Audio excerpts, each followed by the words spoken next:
Pinamahalas ka na. Uy! Ay, isa. Dali, ano yung... Oh, yung cellphone mo basag ah. Oh! Uy! Pero! Basta maging stencil. Ganito ang inanak niya. Kulay dilaw.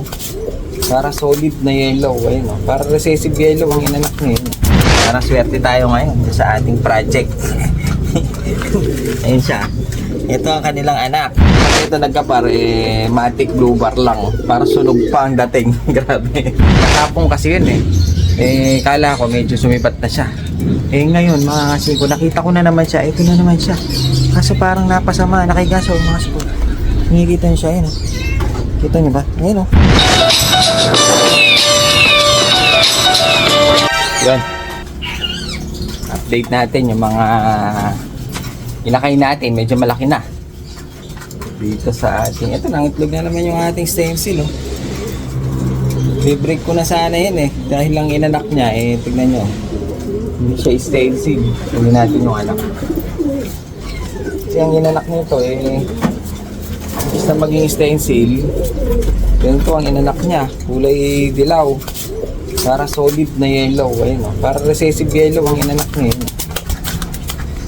Oh, recessive yellow Mantalang ang magulang niya stencil. Nga lang, hindi ko lang alam kapag naglugon, masin ko yun, oh. Sa tingin niyo, maglulugon pa kaya ito at magiging stencil? Pero parang walang kabakas-bakas na stencil ito. Parang recessive yellow lang siya. Ayun. Parang recessive yellow lang. Solid ayun Kasi dapat itong medyo pakpak niya, medyo nagla-light-light na ng konti. Yung ulo, okay lang na maging dark. Pero yung wings, ito, yung pakpak niya yan, dapat medyo light color na siya. Kasi nanay niya, makita niyo, light color Kaso yung inanak kasi niyang una, yellow stencil, talaga solid na yellow stencil. Pero itong in-rose natin, tinry lang natin silang pagparisin. Mukhang recessive yellow ang inanak, kaya meron tayo ulit recessive yellow na may dugong stencil. Baka yan, pag pinaris natin sa stencil, magbuga na. Baka lang. Tapos dito, yung dalawa nating pula, malaki na rin yung kanyang anak. Ito yung anak talaga nila nga. Alis ganun na rin kalaki doon sa yellow. Yun, yung mga kiligili, hindi pa buo. Pero pula na. Yun nga lang, hindi siya ganun katingkad. Pero mapusyaw. Ayun, pero pula rin. Ayun, Pero sa tingin ko, ito, binigyan ako ng jackpot. Masing ko, ayun, Kasi yung ating kamay, ay jackpot. Grabe ka naman. Bakal lang kita. Dali, nasin natin. Talagang swerte. Jackpot talaga. Ayun, jackpot. Papaswerte talaga itong ating bracelet. Ayun na, jackpotan. Swerte daw yan pag naiputan ka ng tayo. Parapakan natin ulit. Siguro hindi natududumi. Ayun ang kulay niya, pula. Pero pag ito naglugon, tingin ko magiging dark ito, katulad ng mga magulang. Kasi meron siyang portion na medyo mangitim-itim Ayun. May portion na medyo dark na siya Baka sakali, pag ito naglugon, mas maging dark color. Hindi siya gaano mapusyaw. Pero ngayon mapusyaw siya Kasi yung kanyang tatay, makita mo, dark na dark Tignan mo siya, mapusyaw. Baka maging ganito, sana maging ganito. Gusto ko ganyan parang tsokolate. Parang kulay chocolate. Kulay kalawang. Sana ito maging ganun din. Tapos yung isang black check. Mga 5. Sana gagawin natin itong stock lang. Sana ano siya, gumanda. Ayun ganda ng kulay black check. Sibong pa. Halos magkakasing edad pero yung anak nung relax natin, eto nung anak nito inakita natin, medyo nabiviewing na natin dun sa taas. Tapos yung anak naman na pinasubo natin, ginawa natin sitter, malaki na rin kasi ko blue bar. Ngayon tingnan natin yung anak nung ating project bird, yung Barless at saka yung Archangel. Ayan sila. Tingnan natin si Archangel at saka si Barless silipin natin yung kanyang anak. Medyo malaki na eh. Dalawa. Kaso, parang swerte tayo ngayon sa ating project. Ayun siya. Ito ang kanilang anak. Initignan ko nga mga singkawet, parang hindi nagmana, walang puti. Ibig sabihin, nagmana siya dun sa barless natin. Ayun, no? Tapos sa dibdib, tinitignan ko baka mamaya may gold. Parang wala din. Yung sa kabayla, itong isa naman, ganun din, parang blue bar. Ayan, no? Huwag ka lang magbabar dahil malas na tayo nun. Blue barless. Blue barless saan na, pwede na. Eh, pag ito nagkapar, matic blue bar lang. Para sunog pa ang dating. Ayun, no? Yung kanyang dibdib wala, blue bar lang eh. Walang gold eh. Walang nagmana mismo dun sa Archangel na gusto ko sanang palabasin na gold blue. Gold blue sana. Ngayon, ang gagawin natin, dahil swerte tayo talaga sa mga ganito, sa cross-cross. So, ayun o, swerte eh. 3S blue bar. Pero ang magulang, blue barless, tsaka Archangel.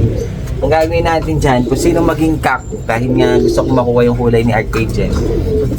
Eh, tingnan natin kung may crest sila. Kasi si Archangel merong puyo eh. Ito, parang walang puyo. Parang wala siyang puyo. Straight lang. Yung isa, ganun din. Parang wala rin puyo. Parang nagmana nga talaga sa blue barless natin. Gagawin na lang natin dyan, yung nagkak, pag merong naging lalaki, kikip natin. Yun ang ibabalik natin sa Archangel. Kasi may dugo na siyang Archangel. Baka doon magkaroon na ng gold. Sa ngayon, nakikita ko, swerte tayo, parang blue bar. Solog pa. Nandito na naman si Mura na. Mura, dito, lapit ka. Ay, titignan lang ako. Dahil bang araw mo ngayon eh. Oh, uy! Talagang poging-pogi ka ngayon ah. Parang hindi ka na si dating nakilala ko Mura na ah. Naliligo ka na eh. Tagulan na eh. Tagulan na. Hindi, inaano ko, siguro meron kang date. Ne? May date ka no? Meron ka? Meron. Sino? Hindi si Irene. Hindi na sa rin, si Penny. Penny na! Si Penny. Anong Penny? Penny yung pera. Hindi mahal na sana na. Uy! Ay, isa. Dali, ano yung... Oh, yung cellphone mo basag ah. Oh! Ay! Pero! Ganyan talaga mga mayayaman eh. Binabasag nila yung mga cellphone eh. Na talaga pag-asa. Alam. Talagang Gadget na. wala nang gadget eh. Paano mo tatalawagan si Penny? Wala na eh. Ha? Lubot pa to. Oh. Paano hindi mo lolo pa tinanggal mo pati battery? Ano to? Ano to? Ba't may dala kang bag? Saka, para dami laman ah. Tingnan ko natin. Ito? Wala. Uy, mura na. Tingnan Bibili natin. ako ng anong cellphone mo? Na? Hindi. Bibili ako Mumurahin lang to. cellphone na banana boat. Banana boat? Oo. Hindi na Apple ne. Hindi naman sana. Baka meron ng banana boat, maghanap tayo. Wala talaga. Tignan ko yung gusto ko makita tong bag mo. Anong laman yan? Tingnan natin. Tignan natin lahat, Dito. Tingnan natin. Hindi ka mahirapan. Ano yan? Pandita. Umiikot siya pero naka-steady lang siya. Umiikot siya pero naka-steady lang. Pag tumulog, isa din oras lang. Ang galing! Ang lupit. I-raid natin yung bag ni Mura na. Puno eh. Ano yan? Chinelas. Uy! Ukay. Parang ang dami mong dala. Maglalayas ka ba? Ang dami ko laman kasi merang perang alikabok. Alikabok. Naliligo na nga. Meron ng kumot. Ay, hindi. Tuwalya pala, tuwalya. Ang dami mong gamit na eh. Dami Dali. Para may Ako nakita. si Diremon. May kulambo ka pa. Wala mo? Wala mo? SSS 45. Tinambak niya dito yung gamit niya. Ano naman yan? Ako, Mot. Tulog na ako dun sa bahay namin. Bakit? Saan ka pa pupunta? Sa kalapati ko, dun sa loob ng loob. Sa loob ng loob? Ano to? Kulambo mo yan? Kulambo. Biling ko na lang. Gagawin ko net. Palambat. Uy, charger pa. Sige, balik mo na ulit. Balik ko na. Tinignan ko lang. Ang tawagan, Diremon. Para kasi Doraemon nga, ang dami laman ah. Dito ko pa nagkalat ha. Balik. Balik.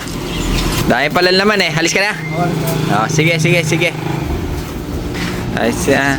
Oh, dali. Bago ako malis, halika muna. May nabasa ako sa damit mo. Ano yan? Takbong pogi! Sige, 150. Dali, tingnan, sample mo nga ako. Naalis ka na rin lang. Takbong pogi pala ito eh. Paano sample mo nga ako ng takbong pogi mo? Maybe my life would come away. Only heaven knows. Yon, mga kasingko. Kung natatandaan nyo yung ating nahuling Jansen Relax na walang leg pan, na medyo pinakain-kain natin ng konti bago natin pakawalan,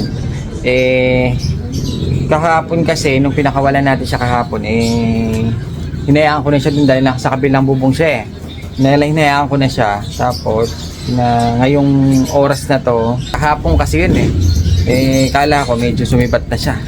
Ngayon, mga kasingko, nakita ko na naman siya. Ito na naman siya. Kaso parang napasama. Nakigaso, mga kasingko. Nakikita niyo siya, ayun. Kita niyo ba? Ayun, nakaupo siya. Ano nangyari dito? Okay na siya nung nasa atin Kung napasama pa ata yung ating pagpakapakawala sa kanya. Ito mga kasingko, huliin natin ulit. Tingnan natin kung ano nangyari sa kanya. Parang medyo umiika-ika siya. Kanina nakita ko nandito sa likod. Nasa ilalim siya ng mga pusa Bumaba pa rin siya dito, mga kasingko. Pero hindi naman sa akin yan. Wala siyang leg band nakikikain-kain lang. Yung mga sa akin kasi pumasok na kanina pa. Ngayon, oras na to, hapon na. Nakita ko siya ulit dito. Ayun, nakahiga siya mga kasingko. Parang may nararamdaman. Parang lalo siyang lumungkot. Ayun, parang lalo siyang lumungkot, nakahiga. Hindi ko alam, baka mamaya naipit o kaya napusa pa. Parang napasama pa ata yung ating pagpapakawala sa kanya. Ngayon, huliin natin mga kasingko dahil mukhang kawawa naman. Pero bago natin huliin, shoutout muna tayo. Singit ko lang mga kasingko habang huliin natin. Shoutout muna natin mga tropa pips natin na sila Marvin Serrano, Leonard Taniedo, shoutout sa inyo. Vicente Fernandez Jr. ng Pangasinan, Bombi ng Pangasinan na naman, Alan Sarmiento ng Tarlac, at plus na natin si Reynaldo Daguplo. Pansinin mo naman ako, pengi ng kalapate, sabi ni Boss Reynaldo Daguplo. Pag meron na tayong young bird, bibigyan kita.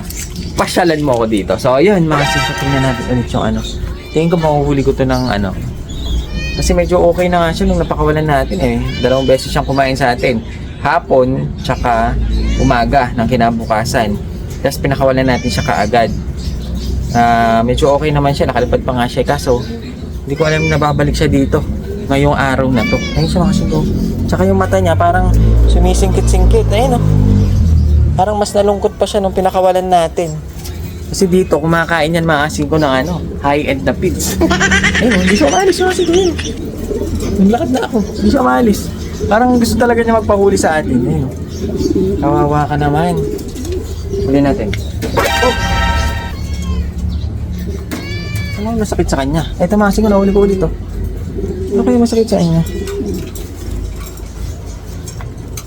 Ito yung ibon Parang lungkot-lungkot lalo niya. Yung mga balahibo niya tumaas na. So, wala naman siya sugat. Wala siya sugat Ba't parang balik natin siya dito sa pinagkulungan natin. Kasingko, ayan Ito natin siya kinulong nung huli Baka nagutuman na naman to kasi umaga natin siya masyadong pinakawalan Baka hapon di naman siya nakakain. Baka hindi siya ayun parang pilay. Hindi niya matukod yung isa. Hindi kaya naipit ito. Ayun yung isang paa. Pero wala siya sugat. Kasingko, tingnan niyo. Pansinin niyo siya maglakad Yung isa hindi niya matukod. Ayun Bakit kaya? Mawawa naman itong ating nahuling Jansen Relax. Kumain na naman siya. Tingin ko hindi na talaga ito makakauwi. Tingin ko hindi na makakauwi itong ibon mga kasingko. Yun na siya Mawawa naman. Pag ganito medyo naaawa ako mga kasingko. Kasi tingnan niyo yung ibon. Pinakawalan na natin. Akala ko kumukuha lang siya ng tiyempo. Lumapo siya sa pangatlong bahay. hindi na natin siya napansin dahil bumaba na tayo. Kala ko uuwi siya, pero bumaba pa rin siya dito mismo. At ayun mga siko, kumakain-kain. Kawawa naman tong ibon. Ayun no, gutom na gutom. Ang masama dyan, nung pinakawalan natin kasi siya, okay na siya. Eh ngayon, parang mapilay-pilay siya. Kaya gagawin natin mga singgo, ipapaalaga ko muna siya kay JP. Kasi si JP ano sa ibon mabait sa ibon si JP. Kahit na ngayon may mga one eye, pag may nakikita siya dun sa mga pwesto natin na may one eye, kinukuha niya mga singgo, pinapagaling niya talaga. Tututukan niya yung ibon. Kaya gagawin natin dito, sana maalagaan mabuti ni JP. Tapos pag okay na siya, try natin siyang pasyalan kung anong magiging lagay ng ibon na to, mga singko. Huwag mo lang ibebenta naman JP So ayan, ibibigay natin kay JP. Ngayon, kung sino may ari nito, kung napapanood nyo, kung sa inyo siya, pwede kong ilagay yung Facebook ni JP at kayo na mag-usap kung paano nyo kukunin yung ibon sa kanya. Kasi kawawa no? Siguro gutom na gutom, napilay pa, medyo naawa ako dahil nga okay siya nung pinakawalan natin. Ngayon hindi niya matukod yung kanyang isang paa, parang nakasama pa yung pagpapalipad natin sa kanya dahil naman hindi sa akin, kaya ginawa ko, pinakawalan natin ibon. Hindi ko alam na babalik siya dito nang pilay na, kaya ayan nabalik siya doon sa dati niyang pwesto kasi kumakain pa rin. So ayan, sana maging okay yung ibon. Dali natin kay JP para maalagaan niya mabuti. Pare, isampalin mo nga ako ng takbong pogi mo.